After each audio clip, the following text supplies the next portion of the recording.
আসসালামু আলাইকুম এভরিওয়ান, কি অবস্থা সবার? আশা করি সবাই ভালো আছেন। আজকে চলে আসলাম নতুন একটি ব্লগ নিয়ে। গত ব্লগ আপনাদের সাথে শেয়ার করেছিলাম সিদ্ধ সবজির রেসিপি, অ্যান্ড নেক্সট ব্লগে আপনাদেরকে টেস্ট করে বলবো কেমন হয়েছে। সো প্রথমে আমি একটা প্লেটে সবগুলো সবজি একসাথে নিয়েছিলাম, সাথে মরিচ ভর্তাও। প্রথমে আমি ফুলকপি টেস্ট করে দেখতেছিলাম, সাথে মরিচ ভর্তা নিয়েছি, অল্প পরিমাণে ভাত নিয়ে খেলাম, অনেক বেশি মজা লেগেছিল আমার। অ্যান্ড এখন শুধু মরিচ ভর্তার সাথে ফুলকপিটা ট্রাই করে দেখলাম। এরপরে টেস্ট করেছিলাম মিষ্টি কুমড়া, মরিচ ভর্তার সাথে শুটকিও দেয়, কিন্তু যেহেতু আমি শুটকি খাই না, তাই আম্মু শুটকি দেয় নাই। এরপর ট্রাই করেছিলাম শিম, এরপরে ট্রাই করেছিলাম পালং শাক। এরপর এক এক করে প্রত্যেকটা সবজি ট্রাই করেছিলাম আমি। খুবই অল্প পরিমাণ ভাতের সাথে বেশি করে মরিচ ভর্তা নিয়ে সবজি ট্রাই করতে হবে, তাহলে রিয়েল টেস্টটা লাগবে।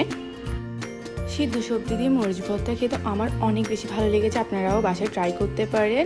আজকের ব্লগটা ছিল এই পর্যন্ত। আল্লাহ হাফেজ।